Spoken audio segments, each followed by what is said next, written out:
আসসালামু আলাইকুম। মামের রান্নাঘরে সকলকে স্বাগত জানাই। তো আমরা প্রতিদিনের তরকারিতে আলু খেয়েই থাকি, তো একটু অন্যরকম স্বাদ হলে কেমন হয়? খুবই ভালো হয়, তাই না? তো আজকে একটু অন্যরকম স্বাদে আলু বানাবো। তো এখানে আমি আলু নিয়েছি, এই সাইজের নিয়েছি, আপনারা ছোট বা বড় নিতে পারেন, অসুবিধা নেই। তো এই রেসিপিটা আশা করি কোনোদিন কেউ খাননি, খুবই সুন্দর লাগবে। দেখতে থাকুন কিভাবে রান্না করছি। রান্নার পদ্ধতিও আলাদা, তেমন খেতেও খুবই সুস্বাদু। তো ঝটপট হয়তো কেউ আত্মীয় এলো বাড়িতে, তখনও এটা বানিয়ে দিতে পারেন, খুবই সুস্বাদু হয়, খেয়ে সবাই প্রশংসাও করবে। তো কি কি উপকরণ লাগবে সেগুলো একবার দেখাই। তো এখানে আমি আলু নিয়েছি, আর এখানে নিয়েছি কাঁচা লঙ্কা, চিনি, 1 টেবিল চামচ বেসন, লবণ, গোটা জিরে, হলুদ, গরম মশলা গুঁড়ো, আর লাগবে হিং, আর ধনে পাতা কুচিয়ে নিয়েছি, আর লাগবে টক দই। আর এখানে নিয়েছি সাদা তেল। সাদা তেলের পরিবর্তে অনেকে ঘি দিয়েও রান্না করতে পারেন, তো আমি ঘি দেব না, সাদা তেল দিয়ে রান্না করব। তো সব প্রথমে আলু সেদ্ধ করে নেব। কড়াইতে দিয়ে দেব জল, এবার দেব আলু, ঢাকা দিয়ে আলুটা সেদ্ধ করে নেব। এবার দেখব একটা আলু সেদ্ধ হয়েছে কিনা। হয়ে গেছে সেদ্ধ, এবার নামিয়ে নেব।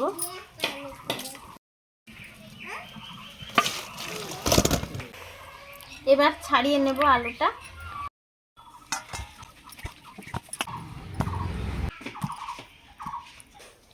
ছাড়িয়ে নিয়েছি আলুটা, এবার ডুমো ডুমো করে কেটে নেব। একটা আলু 8 টুকরো হবে, সেই মতো করে ডুমো ডুমো করে কেটে নেব।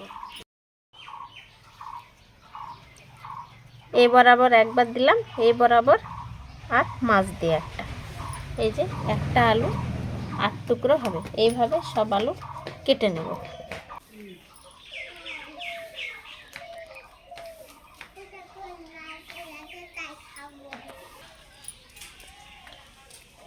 আলু ছাড়িয়ে ডুমো ডুমো করে কেটে নিয়েছি। এবার কড়াই দিয়ে দিয়েছি উনানে, কড়াইটা গরম হয়ে গেছে। এবার দেব কড়াইতে সাদা তেল, পরিমাণ মতো সাদা তেল দিয়ে দিলাম। তেলটা গরম হয়ে গেছে, এবার ফোড়নে দেব গোটা জিরে,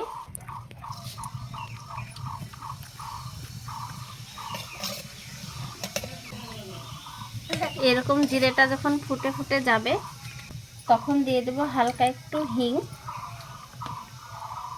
সামান্য পরিমাণে হিং দিতে হবে।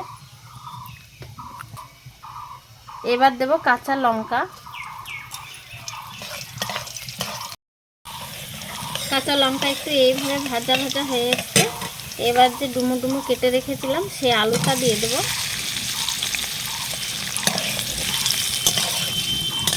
আলুটার গায়ে আঁচ লাগিয়ে লাগিয়ে ভেজে নিতে হবে।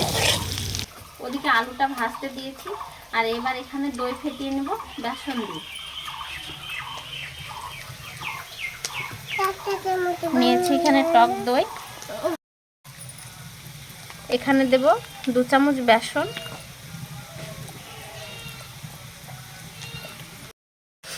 এবার ভালোভাবে ফেটিয়ে নেব।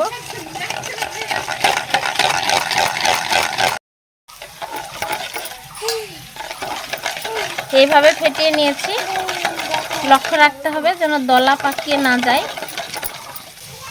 এরকম ভাজা ভাজা হয়ে গেছে। এবার দেব লবণ, হলুদের গুঁড়ো, ধনে গুঁড়ো, লবণ, হলুদ এবং ধনে গুঁড়ো দিয়ে এভাবে একটু ভাজা ভাজা করে নিয়েছি। এবার ফেটিয়ে রেখেছি সেই দইটা দিয়ে দেব।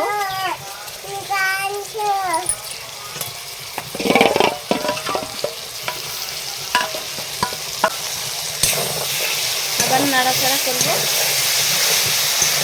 উনানের আঁচটা একেবারে হালকা করে দিতে হবে, না হলে দইটা কিন্তু কেটে যাবে।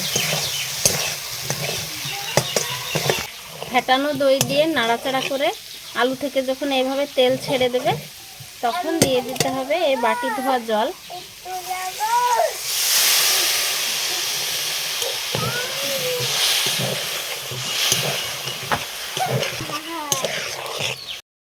জল লাগবে, তো দিয়ে দিলাম। এবার হালকা একটু চিনি উপর দিয়ে ছড়িয়ে ঢাকনা দিয়ে ঢেকে ফুটিয়ে নেব। জল দেওয়ার পর এরকম একবার ফুটে উঠেছে। এবার দেব ধনে পাতা কুচিয়ে রেখেছি সেইটা, আর গরম মশলা গুঁড়ো, আর একবার ঢেকে ফুটিয়ে তারপরে নামিয়ে নেব। ফুটে গেছে সুন্দরভাবে, রান্না একেবারে রেডি। এবার নামিয়ে নেব। হয়ে গেছে রান্না। এইভাবে আলু একটু ভিন্ন স্বাদে করে দেখবেন, খুবই সুস্বাদু হয়। বাড়িতে আত্মীয় এলে ঝটপট একটা রেসিপি, কিন্তু অত্যন্ত সুস্বাদু হবে।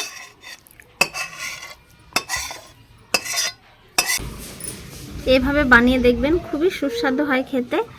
তো এইভাবে একবার বানিয়ে দেখবেন, খুবই ভালো লাগবে। হয়ে গেছে আমাদের ভিন্ন স্বাদে আলু রান্না। তো দেখলেন কত সহজে এবং খুব তাড়াতাড়ি রান্নাটা করলাম। তো আপনারা এইভাবে বানিয়ে দেখবেন। তো আজকের ভিডিওটি এই পর্যন্ত, দেখা হবে পরের ভিডিওতে যদি কিছু ভালো লেগে থাকে লাইক করবেন, কমেন্ট করে জানাবেন কেমন হয়েছে। আর মা মেয়ের রান্নাঘর চ্যানেলটি অবশ্যই সাবস্ক্রাইব করে রাখবেন। সবাই ভালো থাকবেন, সুস্থ থাকবেন আর সাবধানে থাকবেন।